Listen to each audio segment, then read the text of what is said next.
Dad, stop. Really, please stop.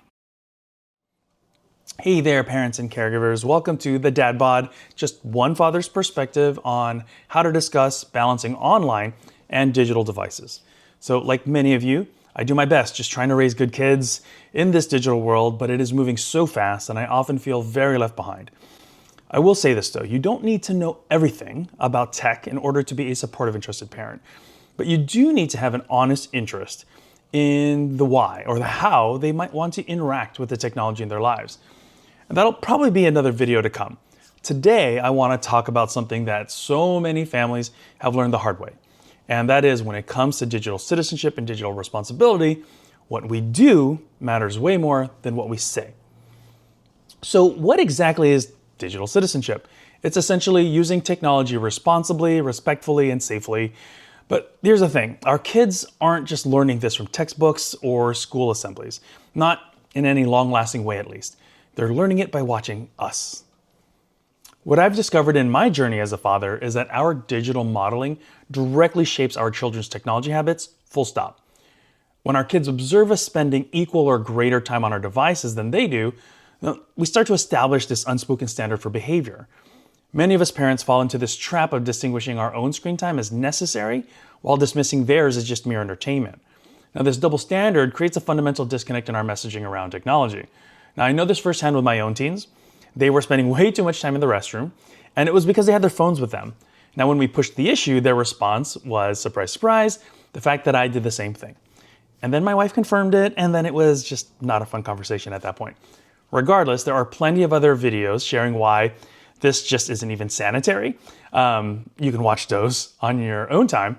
So, though that is gross, I also have to face my own facts and walk my own walk. I was bringing in my own phone into the restroom as well. So I know it sucks, but especially for any other fathers out there or anyone else, this was like my time to send videos to my wife or to my friends. So I saw it as bonding time. But I have to role model this precedent, right? So another parent trend that I've witnessed that can feel deeply concerning at times is this normalized culture of parental oversharing, where intimate family moments are just broadcast across social media without considering really the child's long-term digital footprints. Now, even more troubling is this kind of parent-engineered performance content that features your children, driven primarily by kind of their own desires for validation, visibility, or even financial gain, rather than just kind of their child's best interest. Now, everybody's situation is different, so there's really no shade over here, but we have to recognize how this does impact their kids. Now, there are plenty of Netflix documentaries that showcase some of these stories already.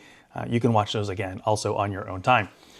But the disconnect is profound, right? We lecture our children about privacy and thoughtful digital citizenship while simultaneously curating their online personas without any meaningful consent.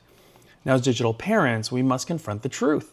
Our children's relationship with technology begins not with their choices, but with ours. And do those choices counter the values that we've imparted to our own kids? The precedent we establish today fundamentally shape their digital ethics for tomorrow. And in families where parents or caregivers have less tech knowledge or access, well, kids are going to gravitate to the individuals they can learn from, be it someone they know, someone that's online. So developing these communities for these conversations can actually be very helpful. What I've come to understand is that authentic digital parenting and support really requires integrity between our words and our actions. Our children's digital citizenship isn't just formed through our rules, but through our example. So as parents, we must recognize this powerful truth that technology behaviors we model today can greatly inform the behaviors that they carry into tomorrow.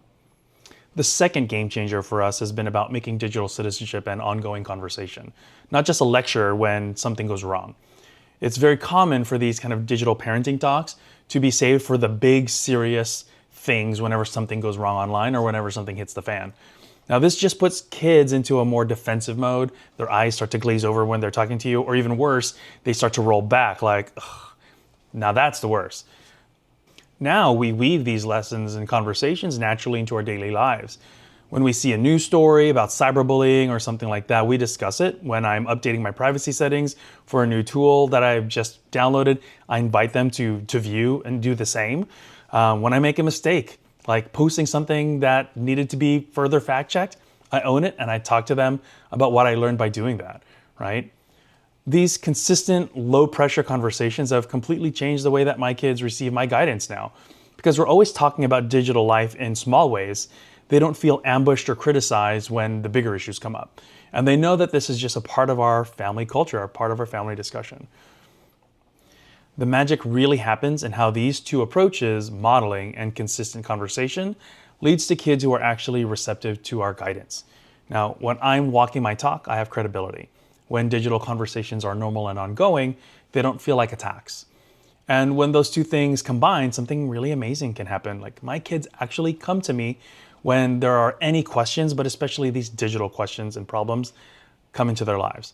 Last month, my daughter received a strange message from someone claiming to be from her school. Instead of responding or hiding it from me because it was kind of a problematic message, she brought it to me on her phone and asked what she should do and shared with me what she thought. And we had a great discussion. Like that moment of trust didn't just kind of happen overnight. It really built kind of consistency, right, through modeling. And she knew that just because she brought it to me didn't mean I was just going to take it away, which is kind of that natural feeling of, I want to remove you or separate you from this issue that just popped into your life. And that really allowed for us to really get on the same page with then how to role model and guide her moving forward. So how do you put any of this into practice? First is just kind of audit your own digital behavior, right? Are you checking notifications while your child is talking to you? Are you posting things online that you wouldn't want them to post? You got to remember, they are watching everything. They're taking note of the way that you interact, and that helps to inform the way that they interact in their own spaces. Second, create really natural opportunities for these digital conversations. Watch a movie that touches on social media issues. Ask their opinion about a news story, about this new technology that came out. And just ask them if or how they might even use this technology if they had access to it. Which brings me to my third, admit your own struggles and your own mistakes. Technology is moving so fast, it is hard to get things right all the time. So by showing that I had my own imperfections, I can make it safer for them to admit their own mistakes too, right? Lastly, establish tech routines together, not just rules from you to them. In our house, we created a family media agreement all together, and everyone provided input, everyone signs it, parents included, me included. This approach isn't perfect by any means. There are still times that I need to set firm boundaries and rules, or even address problems that might go above and beyond. But because I built this foundation of modeling and conversation, my kids understand that these interventions come from a place of consistency, not control, a place of love, trust, and values. Now, when my daughter was spending too much time gaming or just even texting, our conversation wasn't a lecture, right? It was more of a reference back to our family values, to what we've been discussing all along. It made it very easy to kind of reinforce some of these things. But I have to impart those same rules on myself. So let me just close with this. The digital world is overwhelming to parent in, 100%. But remember this, your kids are learning about digital citizenship primarily from watching you and from the small, consistent conversations you have with them along the way. Be the digital parent you want your child to become. Talk about technology as naturally as you talk about any other part of life. When you do these two things consistently, you'll find your children are remarkably open to your guidance when it really matters. We're all figuring this out together. So if you have successfully modeled digital citizenship or have some great conversation starters that have really worked well for you and your family, please share them here. I'm sure others would love to learn from them. I know I want to. Thank you for watching. And remember, it's not just about being a perfect digital parent. It's really about being a present, consistent, and authentic one. Thanks again. I hope this was helpful for some of you that are out there. And again, please like, subscribe, follow, any of those good things. And I look forward to seeing you at the next one. Take care. Are you really still doing this? Mom!